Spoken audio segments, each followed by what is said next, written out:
live on Zoom. Face to face. Are we good? We are live on Zoom. We are good. Hello, everyone. I'm gonna call the meeting to order. Hello. First order of business is the approval of the agenda from last meeting. Anyone on the council want to move to approve or have any comments? You mean the minutes? Wait, Agenda. roll call. Oh, I'm sorry. Yeah. And don't we? I only have. interpret four that? meetings after. We're not doing I'm getting forgetful. All right, so roll call. So I'll do roll call. Pitt Marquez del Tata, I don't know. Yes. Yeah. Vicky Clues, Here. Tony Goodwin, Here. Joe Rogoff is absent, Spencer Scott, Here. Betsy Van Dyke. Here. Patty Thayer, Here. Lonnie Lazar, Here. Ty Hilton, Here. and Faye Zamora is absent. Maybe she'll arrive late. Okay, approval of the agenda? Now we'll go to approve the agenda. Anyone on the council want to move to approve or have any comments? For tonight's agenda, Correct. I move that we approve. Second. And so you can do a. Let's do a hand raise. Aye. That's unanimous. Okay. All right, now it's time, if anyone on the council has a conflict of interest with anything that is on the agenda, now it's time to bring it up. Anybody? All right, we're gonna move to consent agenda, and that's the only thing we have on the consent agenda is approval of the meeting minutes from last meeting. I'll move to approve. No. I'll second. Second, Was that Patty? No. Betsy. Betsy, okay. can we do a roll call on that one? Yes, we can. Page. Pitt Marquez del Tata. I'm gonna abstain, I was not here. Vicky Clues, Approve. Tony Goodwin, Abstain. Joe's not here, Spencer Scott, Approve. Betsy Van Dyke, Approve. Patty Thayer, Approve. Lonnie Lazar, Abstain. Ty Hilton, Approve. and, okay, We got enough? we. Yes, Okay. it has to be Yeah, majority here. of people here, it Yeah, doesn't have to yeah. be, well, yeah. All right, so the agenda, the minutes from last meeting are approved. We're gonna move to council member comment. So if there's anything that's not on the agenda that a council member wants to bring up, now's the time to do it. Now, I'll remind everyone, and it's for this section and the next one.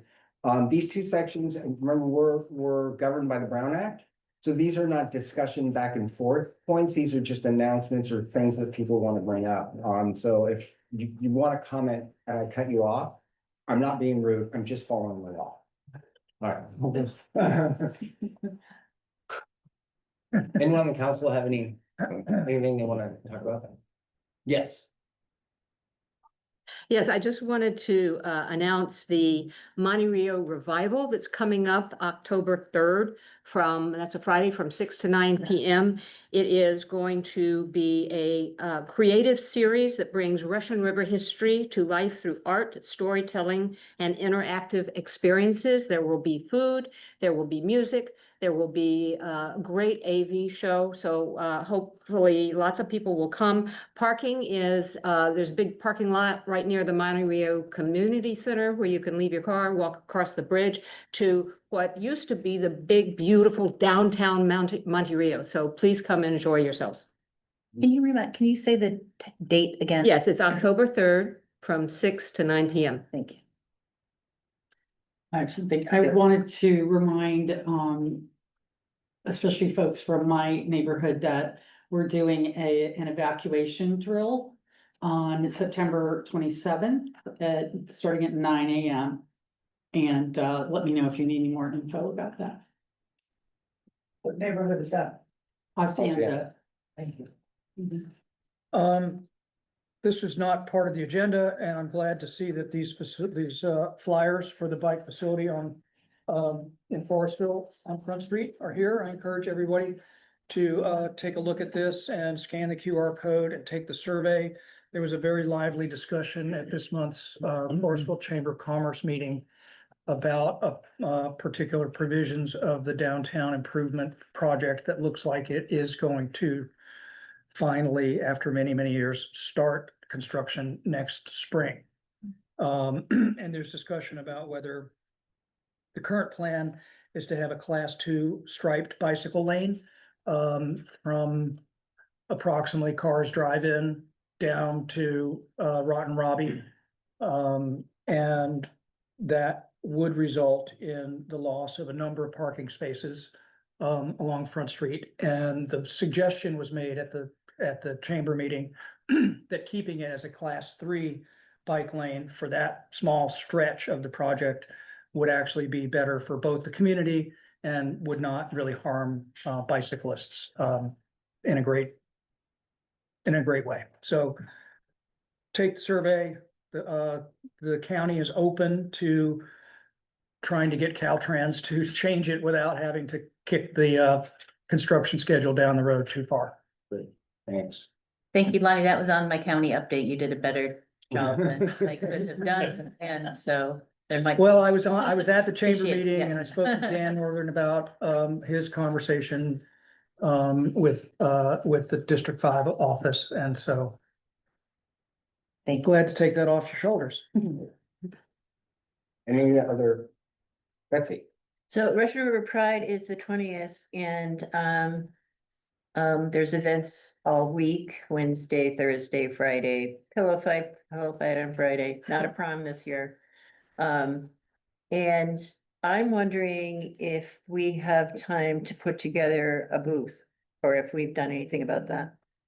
I will check into it, and if anybody wants to man a booth with me, Let me know if that's gonna happen and I can help Okay. facilitate making it I happen. think they can squeeze us in. Are they gonna do it again on the beach after the parade? Is No, that- no, Yeah. no, no, no. We did it last year. It was the plaza and Lark's parking lot. Oh, I thought we did something. at We the- did it. We did. That Yeah. was 2 years ago. Was that 2 years ago? Yeah. I said. Oh, for goodness sakes. All right, Time flies. Time flies. anyone else?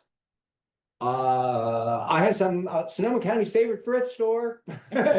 We saw you in the paper. No, I know, but just so everyone, I think most people in the county know about Pick of the Litter Thrift and Gift. We've been in the same location since 1997. We are moving the thrift store from Piner Street to the old Joanne Fabric Store and the furniture store next door. Mhm. Lots more parking, lots more stuff that we can have inside, and it's good for cats of Sonoma County because we'll be able to find more spay neuter. Great. Anyone else? Okay, we're gonna move to public comment on matters not listed on the agenda. Mike? Thank you. As a board member for Safer West County, wanted to remind everyone that. Can you come up here so the owl can Yes, capture you? I should know the drill by now. See? Right. Wanted to remind everyone that residents of Monterey and Forestville, the last days to submit an application for $1,000 rebate for home hardening expires on September 15th. So if you apply prior to September 15th, you have plenty of time after that to do the necessary work to collect your $1,000. That make sense? Yep. Thank you. Did you say that was anyone in Sonoma County? Pardon me? Did you say that was anyone in Sonoma County Well, or I said it was refers to Particular- folks in Monterey and Forestville. Monterey and Forest? Out, Spencer. Got it, yeah. We don't have. For once. Vesta? I just want to make sure that people are aware of the future of our schools meetings that are coming up. One happened, was it the 9th? That means the day before yesterday in Forestville. These are about the consolidation of kindergarten through 12th grade schools, the elementary schools, the high school into one school district is a possibility. And there's a lot of effort going into making that happen. And that would ultimately bring back the El Molino High School campus in Forestville. The next meeting is September 17th in Guerneville, right here at 5:30 p.m. And then there's another one in Cazadero on the 20th at the Cazadero Firehouse at 11 a.m. And it's just something that if you care about the education of the students in our communities and you care about our communities, you probably want to get involved in this just to make sure it's following along with your personal agendas and what you want for our community and our students. There you go. And there is a westcountysun@gmail.com and westcountysun.org for information on this whole program. Stay in touch. Thank you. I just gonna have the time again. Say it again. Time of the The 7th. 17th is at 5:30? Great, thanks. Yes. Thank you. Anyone else in the room and have any comments that are not on the agenda? Is the crosswalk question on the agenda? Talk about that. That's It's- gonna it's be not. during the county update, so I'll call Great, on okay. it, thank you. Yeah. Or you could do it now too, can you do it in 2 minutes? 30 seconds. So just wanted to update everybody that the chamber has been, sorry, from the owl.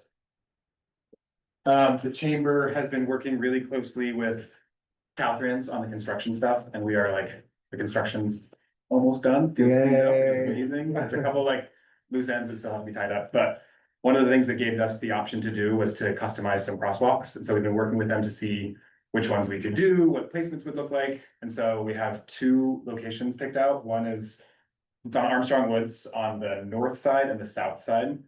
And we have the ability to customize them to a certain extent. There's a lot of restrictions, but there is a survey that people can take if you want to submit ideas for what that could look like. There are a lot of like constraints, but I want to hear some ideas from the county and then we'll work with the MAC and D5 to kind of pick out which one works best.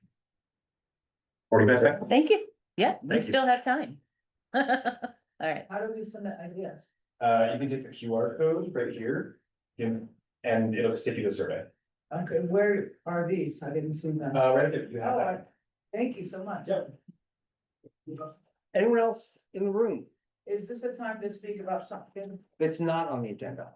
that's not on the It's agenda? I'm not. not sure. Again, this is a new forum for me, Yeah. so I apologize for my ignorance. That's okay. But I'm just wondering how I would get something on the agenda to talk about how as a community we move forward with more people being involved on decisions of the community and how to have outreach and just that process. Again, this is all new to me, so.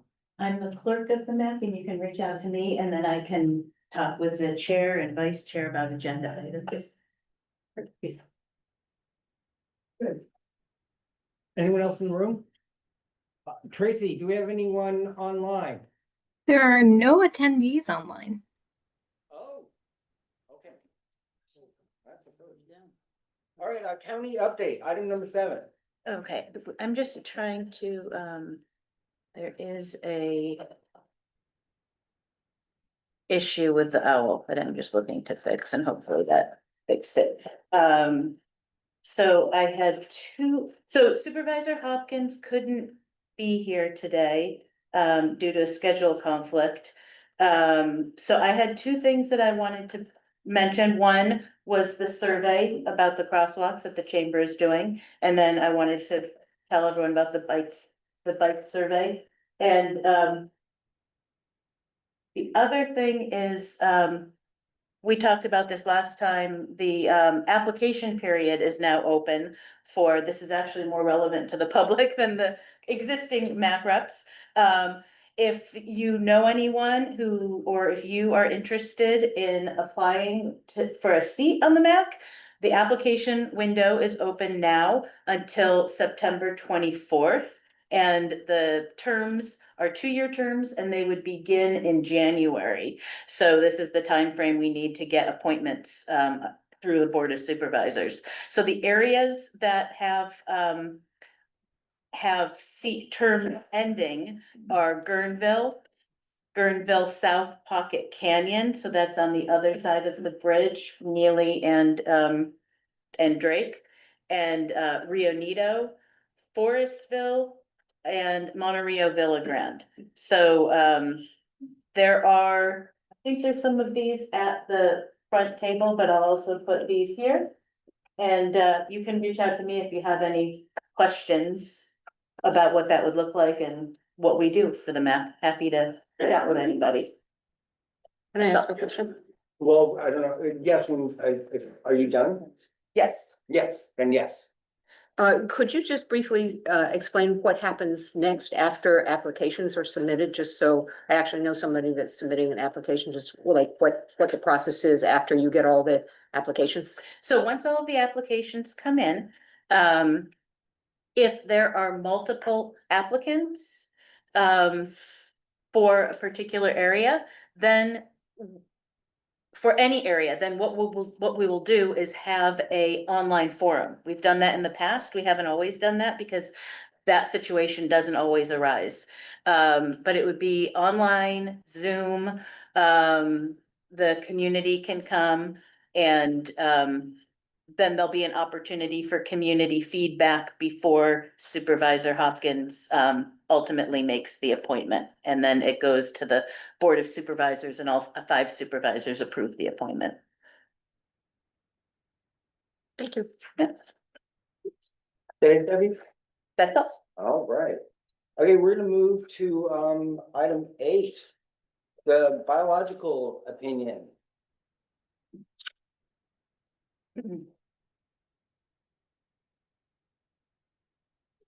Thank you for Hi. inviting us. Yeah, is there a way we can also show the presentation on that screen?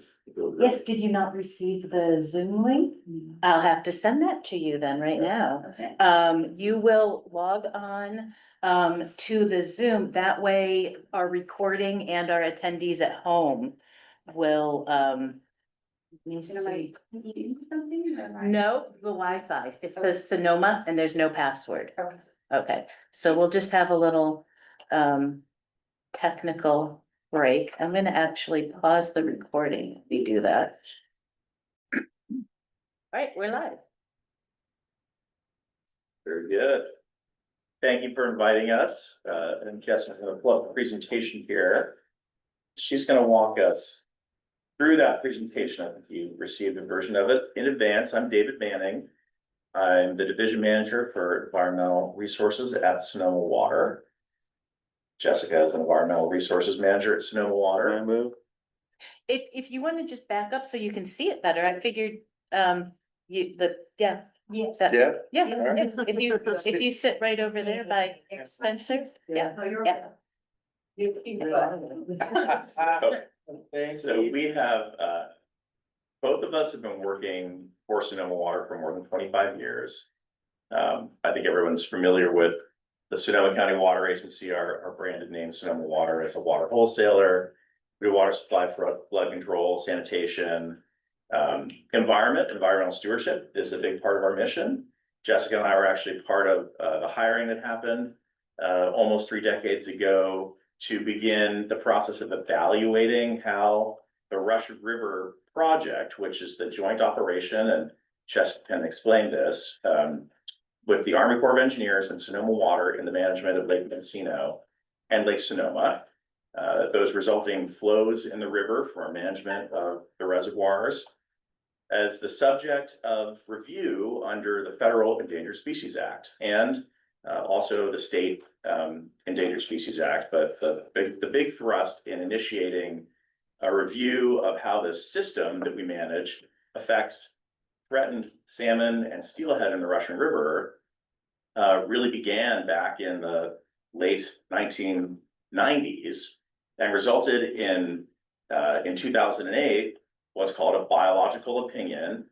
That biological opinion, if you're not familiar with it, is really the federal government passing judgment on another federal agency, in this case, the Army Corps of Engineers, operations and how they affect the habitat and the species that are listed under the act. And because Sonoma Water is a local sponsor with the Army Corps of Engineers, all of us as residents help to pay the Army Corps back for the investment in Lake Sonoma.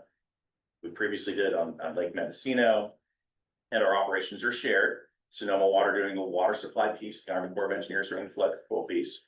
We were also sort of rolled into this review and actions to have the way we operate those reservoirs and flows in the river and habitats that we affect improved so that the needs of the species are better met. From 2008 until 2023, we implemented a 15-year biological opinion. If you were here back in 2008, 2009, you may have remembered some meetings that we held here in the Lower River. We held very frequent meetings down in Jenner, in Monterey to talk about how this biological opinion affects the Russian River estuary, flows in the river. Some of those meetings were quite large. I think one of the meetings that I remember coming to here in Guerneville had in excess of 200 or 300 attendees. It was a pretty big deal. We have been successfully implementing this biological opinion for 15 years, and then a couple of years afterwards until we received the renewal of essentially that biological opinion. And that's what we're here to talk with you about today. So, just earlier this year, in April, we received another biological opinion for another 10-year term. Jessica's going to walk through all the components of that biological opinion and a bit of the history. Some of the issues we can, if you're unfamiliar with the basic themes of the last biological opinion, we can walk you through some of those. If you are familiar with it, you're going to see a lot of things that are a continuation of some of our progress from that prior PO. So maybe we'll jump in. Jessica, would you like to give the presentation and then take questions afterwards? Does that work best? That might work best. So yeah, I'll go ahead and jump in. Most of you probably know that there are 3 listed salmon species in the Russian River watershed. Under the Federal Endangered Species Act, coho salmon and steelhead are listed as endangered. Chinook salmon are listed as threatened. Coho salmon are also listed as endangered under the California Endangered Species Act. As David mentioned, in April of this year, the National Marine Fisheries Service, which is the federal agency that has jurisdiction over seeing the Endangered Species Act for salmon species, issued this new biological opinion to the Army Corps of Engineers, Sonoma Water, and the Mendocino County Russian River Flood Control and Water Conservation Improvement District. The new biological opinion has a 10-year term, and I'll describe a little bit about, as David mentioned, that Sonoma Water and the Army Corps of Engineers operations and maintenance activities. But they broadly include flood control, water supply, some channel maintenance, monitoring of some wanted species in the watershed, and habitat restoration. So the good news about this biological opinion is that it's called a non-jeopardy opinion. So essentially, what this means is that the National Marine Fisheries Service evaluated the proposed actions by the Army Corps and Sonoma Water and determined that these proposed actions are not likely to jeopardize the continued existence of the 3 unwanted species in the watershed. Also, the southern resident killer whale, which I'll get into that a little bit, and not likely to adversely modify their critical habitat.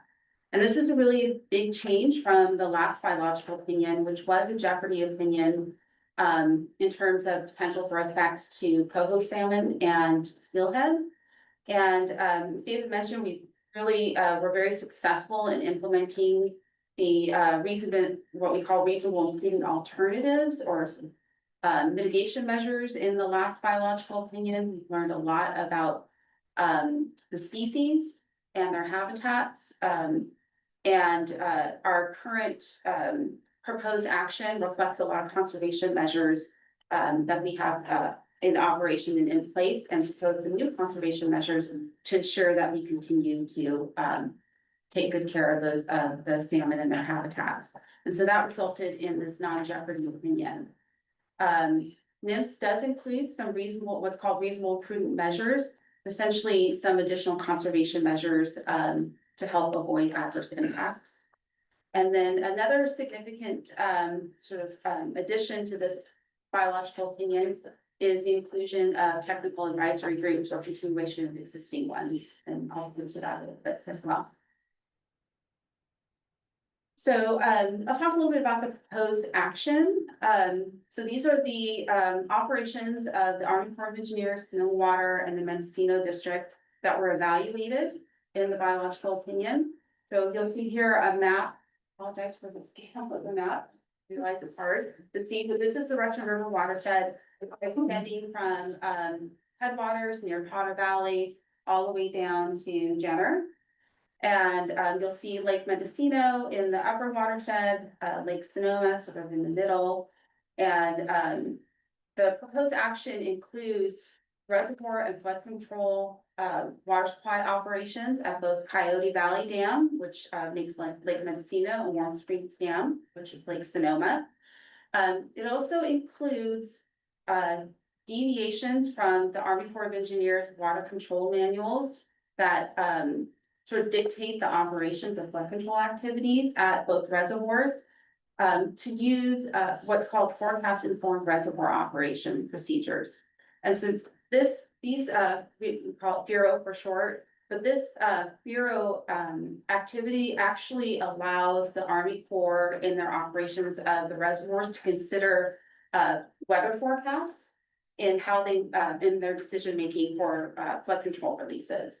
And, the big benefit of that, especially for Lake Mendocino, which doesn't have a lot of, carryover storage from year to year, is that it allows in parts of the year where there's lower flood risk, and, the Army Corps to store more water in the reservoir, rather than just have to release it for flood control space in the reservoir.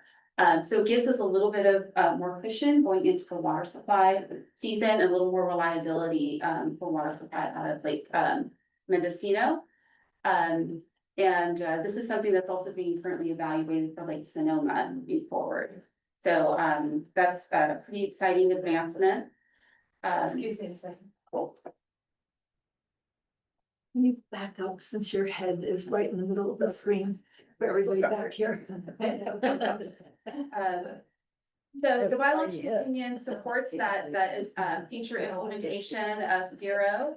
And, it also supports, planning and implementation of, the Russian River Hydrologic Index. And for those of you who don't know what a hydrologic index is, basically it's the, decisions by the State Water Board that, are included in Sonoma Water's water rights that dictate the type of water year that we have. So when you hear about a water supply, year being a normal hydrologic condition or a dry or critical, it's establishing what type of water year you have based, in the Russian River. Our water year is actually based on, a 1986 decision called Decision 1610 that established a hydrologic index, based on storage in Lake Tillsbury, which is in the Eel River watershed, actually not based on storage, at Lake Mendocino or Lake Sonoma.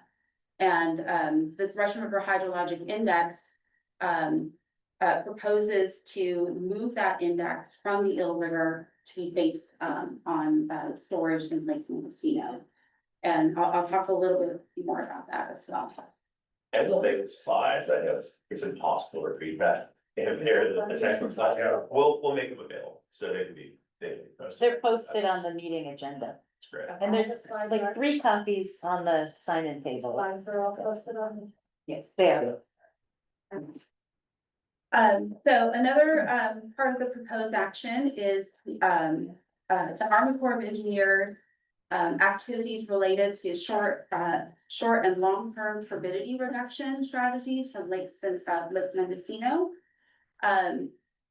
So the Army Corps of Engineers has very specific requirements, in this biological opinion, and, as part of the proposed action to conduct these specific turbidity investigations, form a multi-agency technical advisory committee, which they, have had in place for a little while now, and conduct water quality and fisheries monitoring in the Upper Russian River. This really to look at, how, releases from Lake Mendocino and, the release of turbid water affects salmonids in the Upper Russian River, and look for opportunities, strategies to, help reduce that or mitigate that effect on, and specifically on salmon species.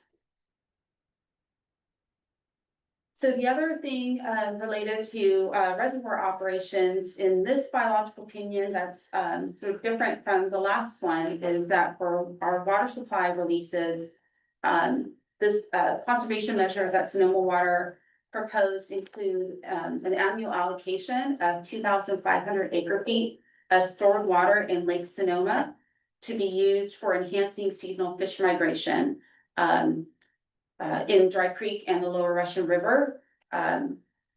The purpose of this is really to help, provide for opportunities, mostly for salmon migration. So, smolts, out migrating, leaving the Russian River, and adults moving into the Russian River. And this is, particularly of concern in dry years, when, we have like a drought condition, and river flows, might be lower in the fall. We want to make sure that adults can make their way back into the river. Also adaptively managing, releases from Coyote Valley, really for the benefit of the outmigration of, juvenile salmon and steelhead. And then in addition, we're also going to be doing some, evaluations and studies looking at the survival rate of, salmonids, particularly, young smolt moving out of the river. And we can talk a little bit more about that as well. And then, David mentioned the biological opinion also looks at continued, actions, that we've been implementing for a while. So that includes Sonoma Water and the Army Corps habitat enhancement efforts on Dry Creek. Both in terms of adaptive management, completing some additional restoration on Dry Creek, and maintaining the 5 miles of habitat that have already been increased over the course of the last biological opinion.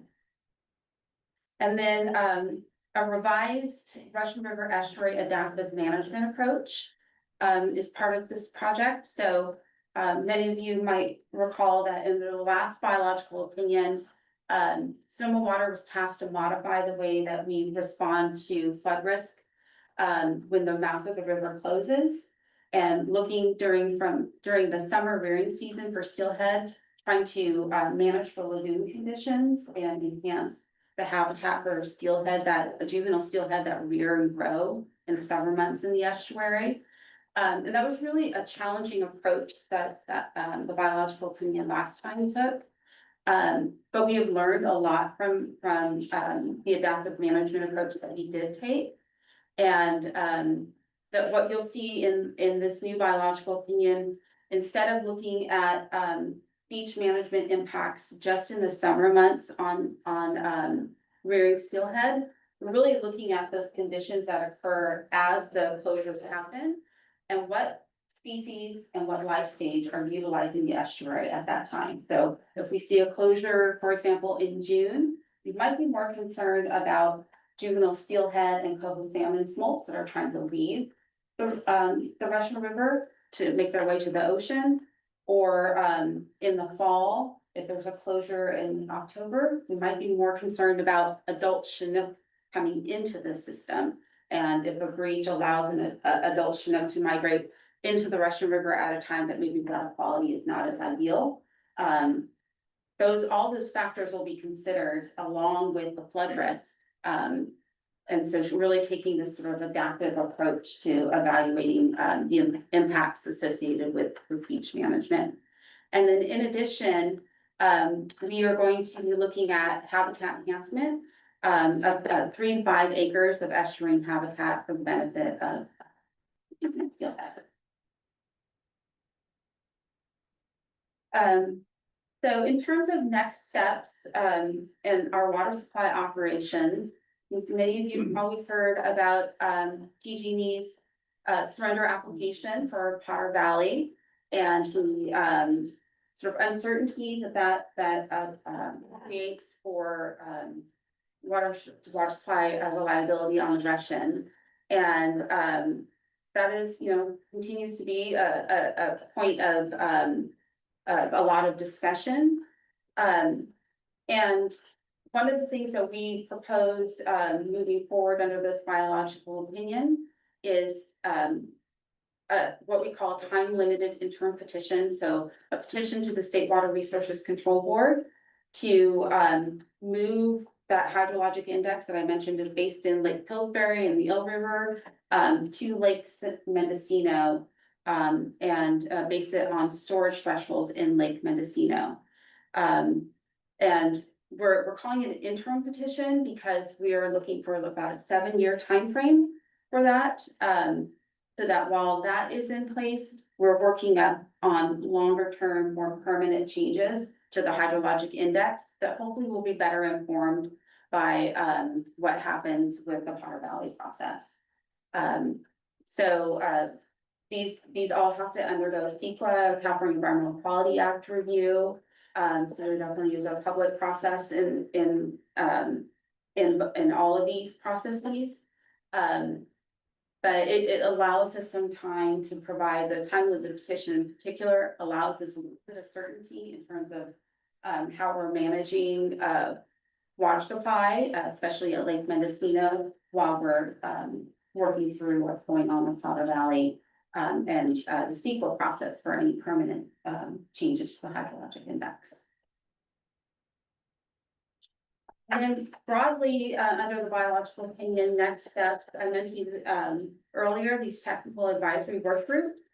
There are 2 work groups that the Army Corps of Engineers is tasked with moving forward on turbidity, and then Dry Creek habitat enhancement and monitoring. Snow and Water is tasked with work groups related to reservoir operations, so managing those pulse flows and block water for the benefit of salmonids, as well as continuing our ongoing estuary adaptive management work group, and then survival studies evaluations. So those technical advisory committees were required to meet within 4 months of issuance of the biological opinion, start meeting. So we were able to get all of those underway. And then additional next steps, we have a lot of monitoring, which we won't have a lot of time to go into today, but if you have questions about monitoring, we're happy to discuss that as well.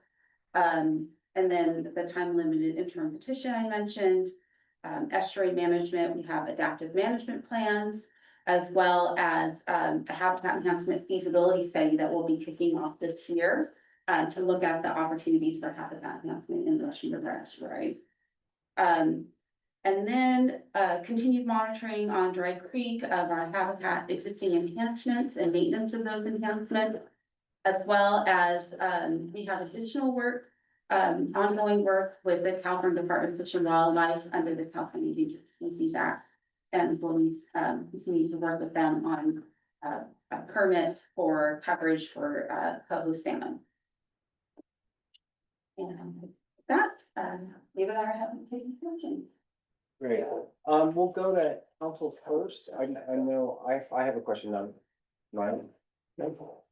So a lot of people were talking about with the dam situation in Potter Valley here. It will affect this community.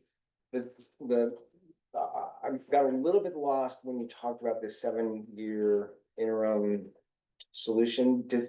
Does that 7-year interim solution kind of delay the impacts in some ways until we figure out something better? Or They're not directly related. and that's why I'm asking, Right. right? So if they're not directly related, and then you know you're not specifically here to talk about Potter, right? But So I think I can help a little bit, and Jessica can jump in too.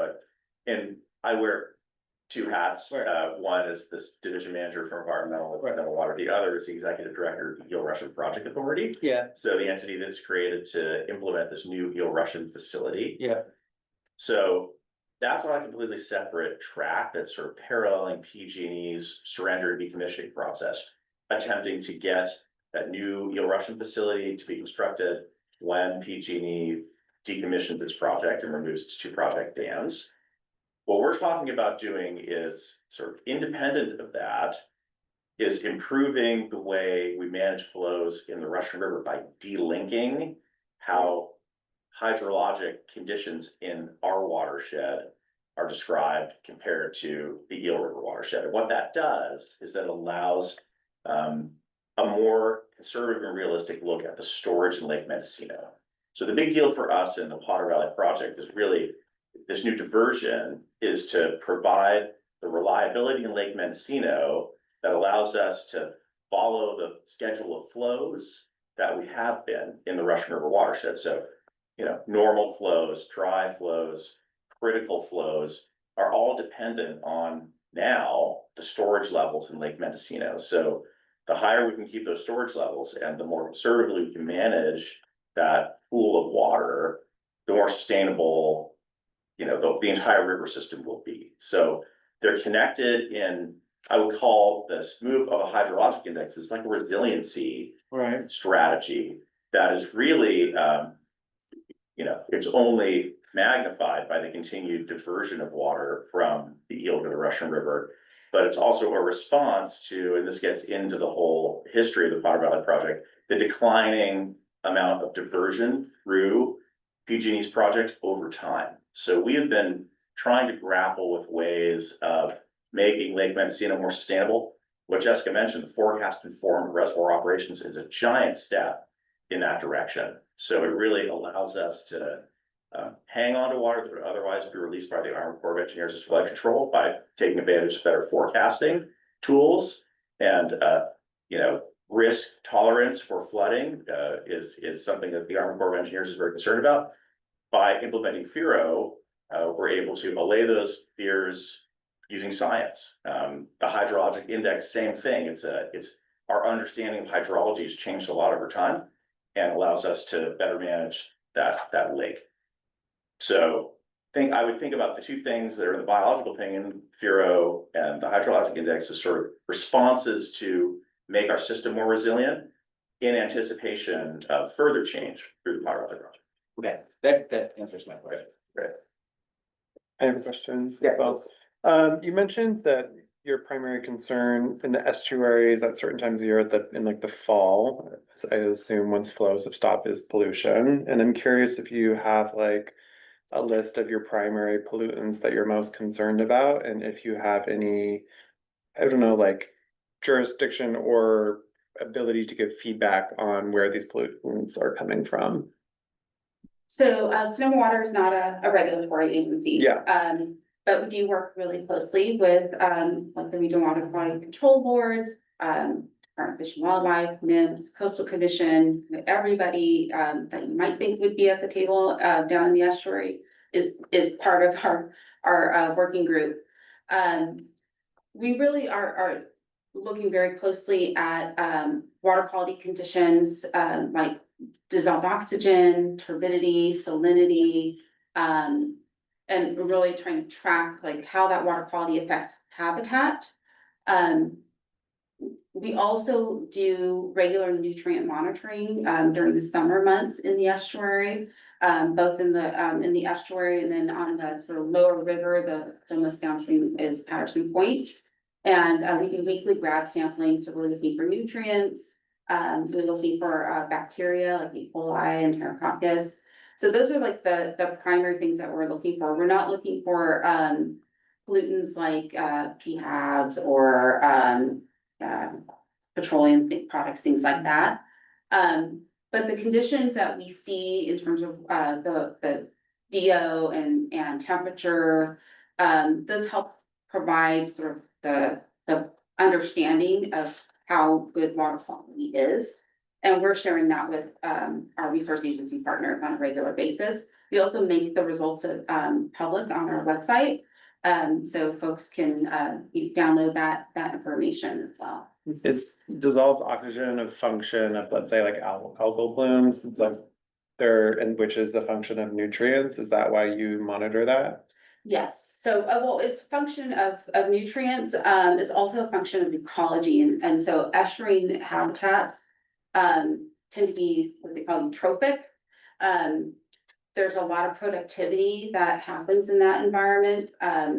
So the dissolved oxygen that you and the fluctuations that we see there is a reflection of a lot of that productivity. Some of it is really driven by nutrients. Mhm.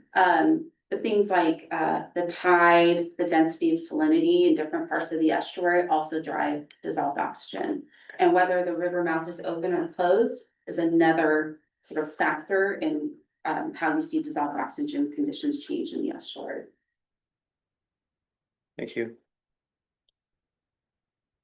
Could you explain what adaptive management is? It's used several times in here and I'd love to get a definition. And also I'm curious that these 3 to 5 acres of habitat enhancement, where is that? Is that all like right where the ocean and the river meet or where's that sort of located? You wanna take the definition one? Yeah, there's a couple, adaptive management is a term that has several definitions, and in a very strict sense, it's taking action based on learning. There's a loop, think about it as a feedback loop, so propose to take a certain action, you implement it, the information you get from it informs how you implement that same action the next time. But in another sense, it's really taking information into account when making decisions. So it's adapting, and that's the way we use it most as described here. It's taking, in this case, information in from the watershed. So the dissolved oxygen, the temperature conditions, the flow in the river, how fish are utilizing the habitats in the river, be it, upstream in Dry Creek or downstream in the estuary. Taking that information in and using it to make decisions to change some of those factors. In most of the cases, it's stream flow or it's breaching of the sandbar. So it's informed decision making is the way we use it most commonly in the biological opinion, but it does have a really strict sort of scientific tactical definition that is not what we're doing. We're not experimenting in the true sense of the word, taking information into.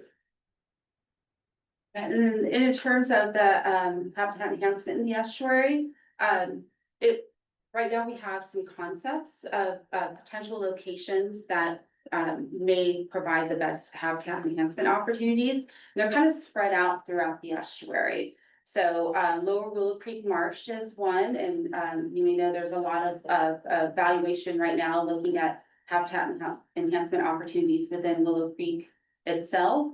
But the Lower Willow Creek Marsh is a place that is of particular interest for its potential to provide habitat for endangered coho salmon, but also steelhead. And then, as you follow the Russian River down through Guerneville, out towards Duncan's Mills, we're sort of in this drowned river valley once you get into the estuary. It's very sort of confined landscape. And then when you get out to Bridgehaven, it sort of opens up. And those areas sort of from Willow Creek, kind of the bend across from Sheep House Creek as you approach Bridgehaven, have a lot more opportunity for floodplain restoration, where as the water's level rise either with the tides or the estuary, the river mouth closes and we're in a lagoon condition, the river sort of starts to rise and flood those sort of shoreline areas. And those shoreline areas provide opportunity for enhancement for steelhead and coho, mostly rearing habitat. So when they're really young, opportunities for them to get out onto the floodplain where food productivity tends to be higher once it's flooded. So those are the sorts of sites that we're looking at right now. And this next phase of the feasibility study is really to look at what are the opportunities and constraints for those sites that we've identified, and are there new sites that we haven't yet considered that should be evaluated. And it'll look at things like both habitat opportunities, but also look at things like, are there regulatory restrictions that might make it difficult to do enhancement there. But then property ownership, things like that. But another big one is looking at sea level rise. Because we know sea level rise is coming, and we want to make sure that when we are investing our efforts into creating these habitats for fisheries and investing those resources, that they're going to be sustainable over time as those areas face sea level rise. So that'll be a big factor in the evaluation. Thank you. Hi, my name is Tony. I represent Casadero and Duncan's Mills, and we have Austin Creek and East Austin Creek that come through the community. And for a couple 125 years, they used to put in seasonal dams. And they said that the fish population was pretty awesome. They could just bucket minnows and fish out of the creek, and now they're no longer allowed to put these dams in. Do you think that, it sounds like you guys adapt and you make accommodations to things, do you think that would be something that could be looked at to bring back these seasonal dams that helped propagate the fish? My feeling is that's unlikely. There are times when those dams are really productive. They also can sometimes block migration or harbor predators or affect water quality. So the trend has been away from those seasonal dams and small tributary streams. But I don't doubt that there were times where the steelhead in the creek in particular, steelhead can adapt to warmer conditions, or coho salmon in Austin Creek as well. They like the water very, very cold. It was most likely steelhead that were taking advantage of some of the higher productivity that can occur in a pond like that. And I'm sure they were thriving. What you see, unfortunately, over time is that populations of fish have dwindled. So looking back decades ago at the conditions either in a pond like that or even in the stream, there were more fish on the landscape than there are now. That's exactly why the Endangered Species Act is looking at some of our operations very carefully because of this decline in fish populations. In some of the tributary streams, while we're talking about taking some actions in some tributaries to mitigate for our impacts on the main Sun River and Dry Creek, the biological opinion itself doesn't guide activities beyond the footprint of what Sonoma Water and the Army Corps of Engineers does in the watershed. And that's a point I didn't make in the introduction that I think is pretty important. There are hundreds and hundreds of tributary streams in the Russian River that are habitat for these fish. We're being guided to improve our operations on the main river and Dry Creek, not in these other streams, but there are a lot of there are organizations doing habitat restoration actions, as I'm sure you're aware, in a lot of the tributaries in the lower Russian River. I know that the creation of large ponds is not one of the tools in the toolbox that I've heard them talk about frequently, and those are like the Gold Ridge RCD, National Fisheries Service, California Department of Fish and Wildlife. They have programs to help local landowners enhance habitats. I hope that helps a little bit. I understood some of it, yeah. Anyone else on the council have any questions? That's it. This is just kind of a general curiosity question. How likely is any of this to change based on direction coming from the Fed? That's it. We do not know, but there are some ways that some of the actions that have already occurred are having a real effect, and that's primarily in staffing. The folks that guide, from the federal government side, the development of these plans, their ranks have declined dramatically in the last year. So it's harder for the federal government to take the information in that we're developing from this and help us make decisions that are really short-staffed. We deal with only a couple of individuals from the National Marine Fisheries Service now. We used to deal with a half a dozen who were helping us guide this program. Army Corps of Engineers is suffering some of the same staffing concerns. And then, the Endangered Species Act as a whole and how it applies to activities like this is something, some federal interests would like to see change. That hasn't come to roost in the way we are managing the Endangered Species Act with this biological opinion, but it could very well change how we implement biological opinions or how we comply with the Endangered Species Act in the future. There's no doubt. There's some uncertainty there. Jessica, anything you want to add about that? Anyone else on the council? One more Yep. question. Yeah. Well, maybe I missed it, but in plain English, why do you think the fish population is declining? You know, It's the reason, something yeah, that we the could- the reason I sigh is because it's kind of everything that we do. It as humans, seems the entire complicated. Watershed. Yeah, Yeah, so we've had a tremendous impact on all the places that used to be fish habitat for these fish and allowing them access to spawning grounds and affecting the forests and the way that light hits these streams, the way that sediment comes off of the landscape. Every road you see, every house you see is in some way having an impact on either the movement of sediment or water into these watersheds that these fish used to call home. And we do things like build dams that just, block access and change the ecology of the river. So and these fish are very resilient, but they get pushed to a point where their population just can't rebound as quickly as it could if we didn't affect all these places sort of simultaneously that they rely on the watershed. So it's really been, it's a slow decline. The big inflection point in really seeing these populations plummet came in the drought of 1976 and 77. So on top of all these things we've done on the landscape, when you have natural events like a really severe drought hit, it knocks those populations back. And because they don't have the habitats that provided the productivity that they did historically, it's harder for those populations to bounce back. And we've seen in the last decade, two pretty severe droughts, one in 2013 to 2015, and one from 2019 to 2021. Watch the fish populations take a tremendous hit during those droughts.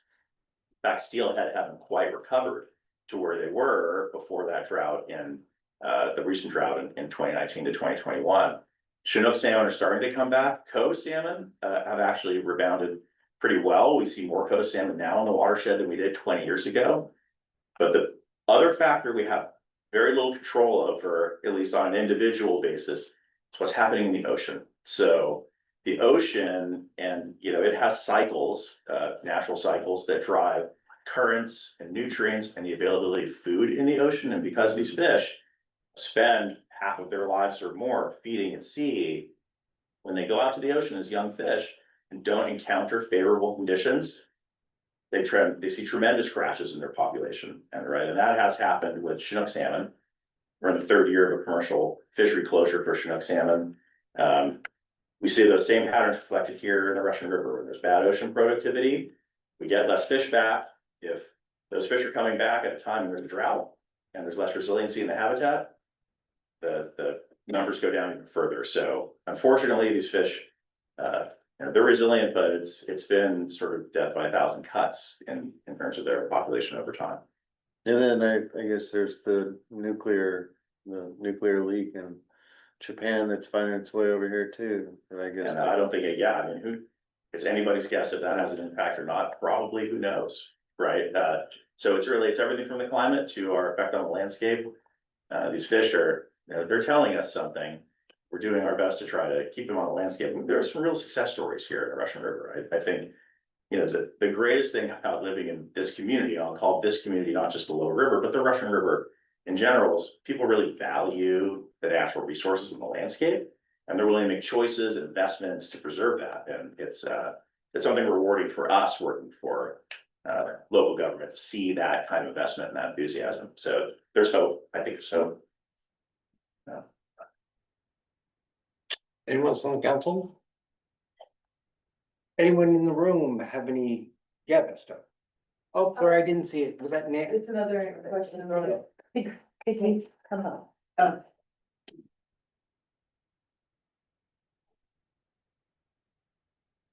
Two things. I read that there was possibility of the dam at Coyote Dam at Lake Mendocino being made higher to store more water. Is that actually a reality?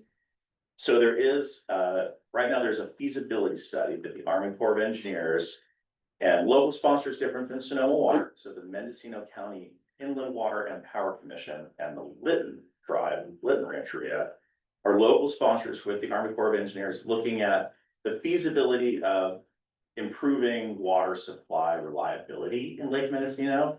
And the way the Army Corps approaches these things, they look at a variety of different alternatives to increase, in this case, the water supply. That could mean increasing the height of the dam. That could mean trying to invest in a project somewhere else in the watershed, honestly, that might provide those same benefits. The leading theory is try to increase the height of the dam. It's an expensive endeavor. What the study will do is describe the steps that might entail, that might be involved in doing that, actually implementing it. I'll tell you, the study itself is complicated and expensive. So that process will take years. And at the end of that study process, some preferred alternatives for the way to potentially increase the height of the dam will be identified. So it's early days of that study, but that is the long-term objective. And the second one is, Russian River Keeper is working up north of Hillsburg at the restoration of the Sire gravel mines to de-channelize the Russian River, have it spread out over the plains more. It should theoretically impact down here as well, maybe even reduce flooding. Do you know how that is being factored into what you're doing? It only promotes better fish habitat. It's not directly connected to what we're doing. But it complements the improvements we're making in management of river flows and habitats elsewhere in the watershed. So those young coast salmon, we didn't talk a lot about coast salmon, especially in Tri Creek. There's a conservation hatchery. I think folks are probably somewhat aware of that. They've released fish, tributary streams all throughout the watershed. Those very same fish will take advantage of those new floodplains that are created in the middle portion of the Russian River. And they're talking about moving the hatchery from Lake Sonoma to Lake Mendocino? No, that the hatchery is going to stay at Lake Sonoma. There is a satellite facility that's been up at Coyote Valley Dam, Lake Mendocino for many, many years. They release fish there that they rear at Warm Springs Dam. They take them up there, they imprint them on the waters in the upper part of the Russian River watershed, and then they're released from that facility. That's what that is. Thank you. Yes.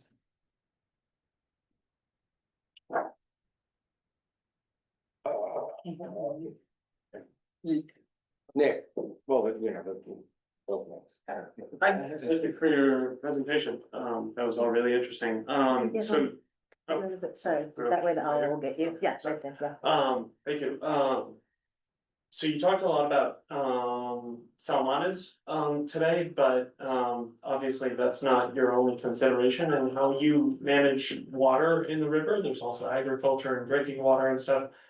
And so I was wondering if you could speak a little bit to the bigger picture of how flows are managed, both by you and your main Corps of Engineers, particularly in more difficult drought years where difficult decisions have to be made. I think it's just, there's a lot to unpack there. That's right. Yeah. So, I mentioned this hydrologic index and decision 1610. So, in 1986, State Water Resources Control Board issued what they called Decision 1610. And, Decision 1610 is embedded in Sonoma Water's water rights.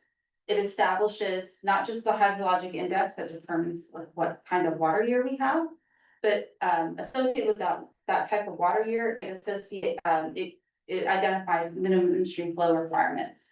And so those are like the minimum amounts of flow that should be in reaches of the Russian River and Dry Creek during the time that we're either in a normal, dry, or critical condition. It's not the maximum, it's just the minimum. And the minimums were established very conservatively to make sure that beneficial uses, what we call beneficial uses of that water, could be maintained in the lakes and Russian River and Dry Creek.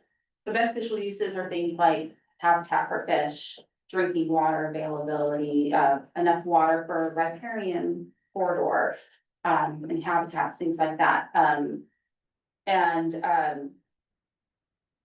So based on decision 1610 and the type of condition that we're in, and the store right now, it's based on Lake Pillsbury storage.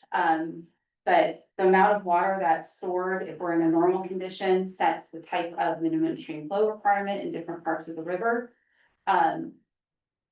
If we're in a condition like the droughts David mentioned, especially multi-year droughts that put a lot of stress on Lake Mendocino, then Sonoma Water is working with State Water Board and other partners in the watershed, like Department of Fish and Wildlife, National Fisheries Service, the regional board, to have hard conversations about what do we need to do to make sure that we can maintain minimum stream flows from the river, including maintaining storage in the reservoirs. And so that has resulted in times where we go back to the State Water Board and we file what's called a temporary urgency change petition, where we ask for short-term changes in that hydrologic index and in those, perhaps minimum stream flow requirements to make sure that we can sustain those minimum flows, through that condition. And this last drought, David and I and a lot of our colleagues spent a lot of time talking about storage in Lake Mendocino in particular, because Lake Mendocino doesn't have carryover storage necessarily from year to year. It's not as large as Lake Sonoma. And so, start a water year off with really low storage in Lake Mendocino, very difficult to ensure that we can maintain the entry flows in the upper Russian River in particular. So, you know, David, what's moving to that? Yeah, so the tricky thing for us, customers are the communities we wholesale the water to, right? We have 9 contractors from the town of Windsor all the way down to the Marin Municipal Water District that we sell water to using this system. We have to maintain the minimum flows that Jessica mentioned, despite the other users of water in the system. So a lot of agricultural diversion happens by taking shallow groundwater that's getting into the river or directly off the surface of the river. We have to make sure that we're releasing enough water from the reservoir to meet whatever the minimum stream flows are based on those hydrologic conditions continuously. So the real effect of that in Lake Mendocino is that we release twice as much water through the upper 75 miles of the river than is necessary to meet the minimum stream flow at the bottom, because there's so much loss of water in that stretch of the river. Now that's a benefit to all users, recreation, agriculture. They're not our customers. When times get really lean, the state comes in and looks at who has the priority and the right to divert that water with an eye toward conserving that storage in Lake Mendocino. So in some of the recent droughts, we've seen what are called curtailments that are noticed by the state. Where again, not a regulatory agency, the state comes in, who manages our water rights and everybody else's water rights, and says, hey, you know, some of these diverters you can't take from the river anymore because there's simply not enough water left in Lake Mendocino to get through the end of the year, providing for, you know, human health and safety, which is a requirement, or some of the environmental benefits of the water. So the aquatic life fish can survive. That is I think it's the shortest answer we can provide. Because it gets really complicated, you know, how we manage those flows. But we do have an operations center that's staffed 24 hours a day. There are operators making flow management decisions all the time. Optimizing the amount of water released from the reservoir and try to meet all these demands. That's our business. Other Nick? Quick one, sorry. I apologize, this is gonna sound like a gotcha question, it's not intended to be that at all, but can you explain FIRO a little bit more? Because to me, it sounds like a common sense thing that should be implemented.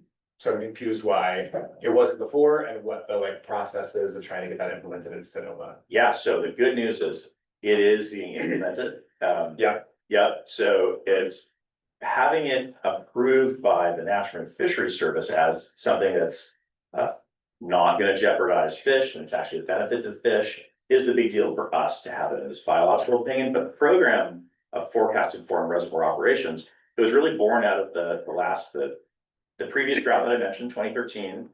The water control manual, that's the document the Army Corps of Engineers uses to drive the flood control function of both those reservoirs, was as old as the creation of Lake Mendocino, so it was from the mid-1950s. And it simply hadn't been updated to think about using modern weather forecast data. So a long process to change the Corps of Engineers thinking about that, demonstrate that it could work. There was pilot study.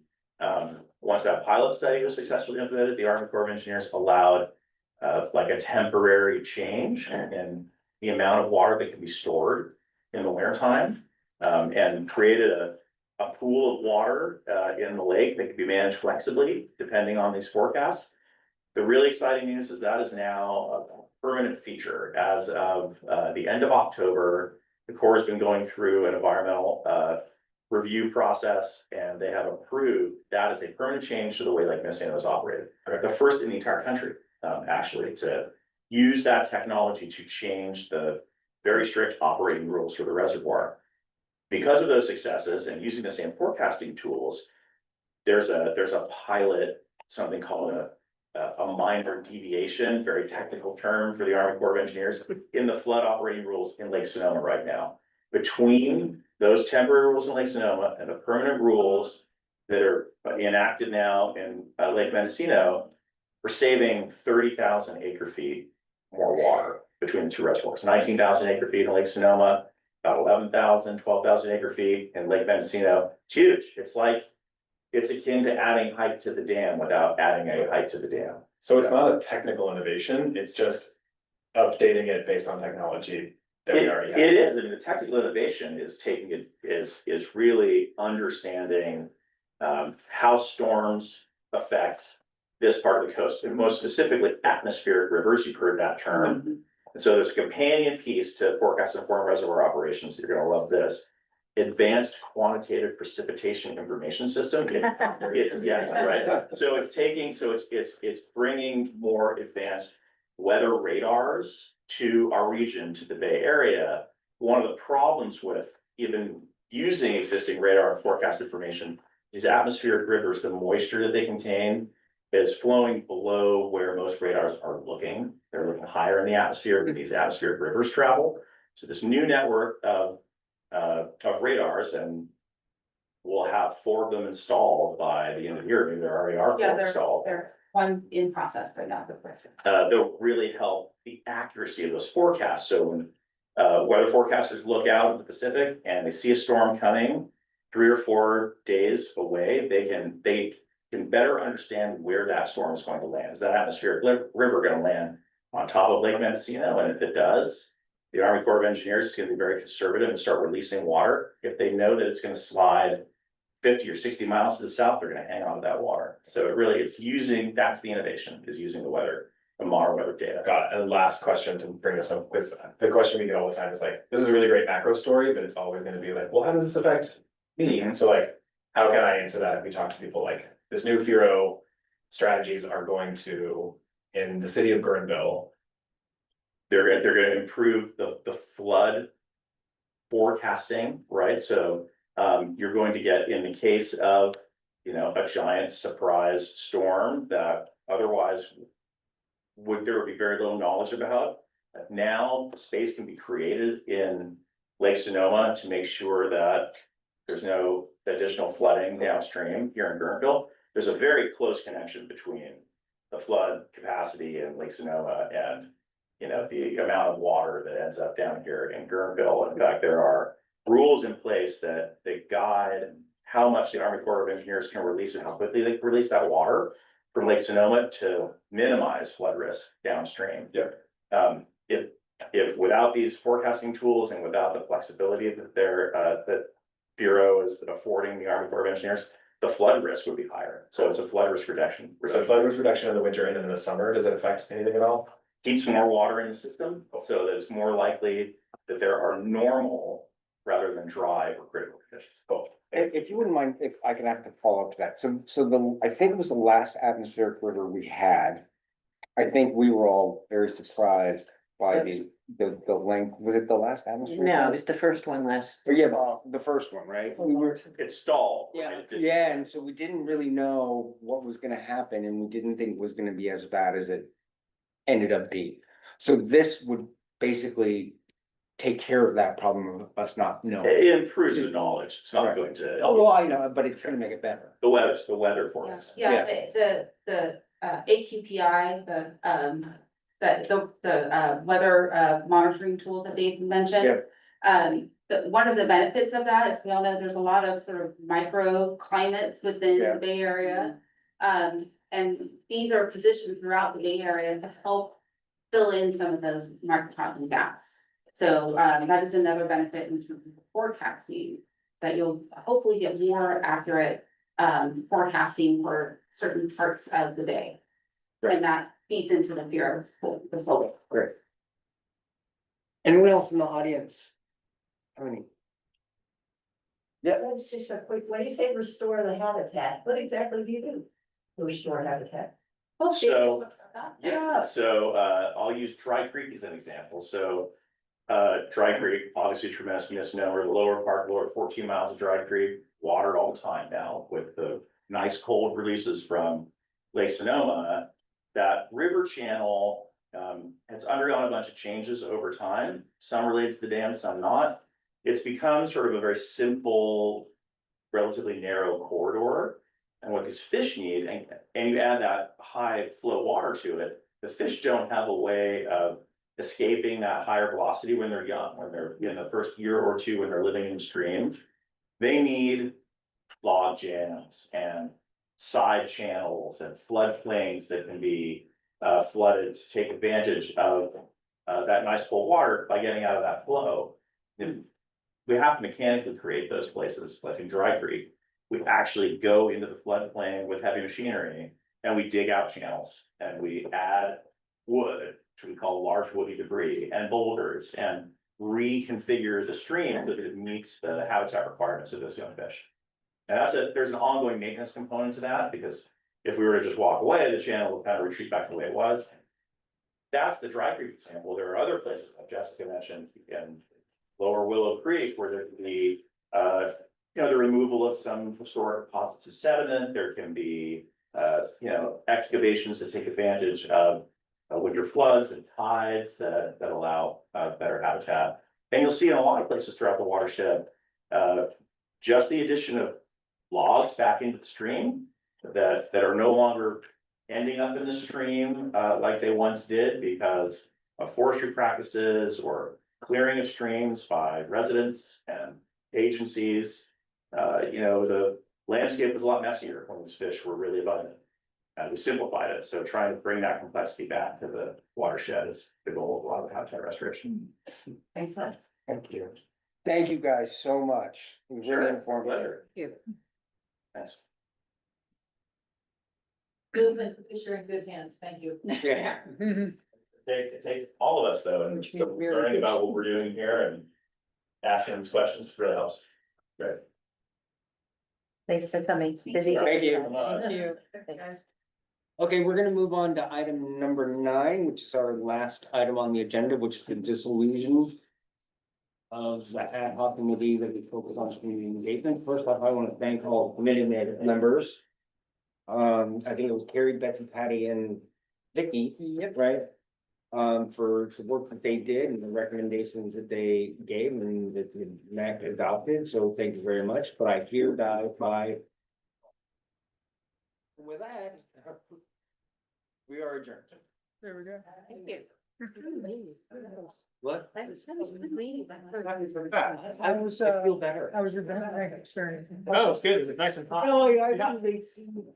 Oh, yeah.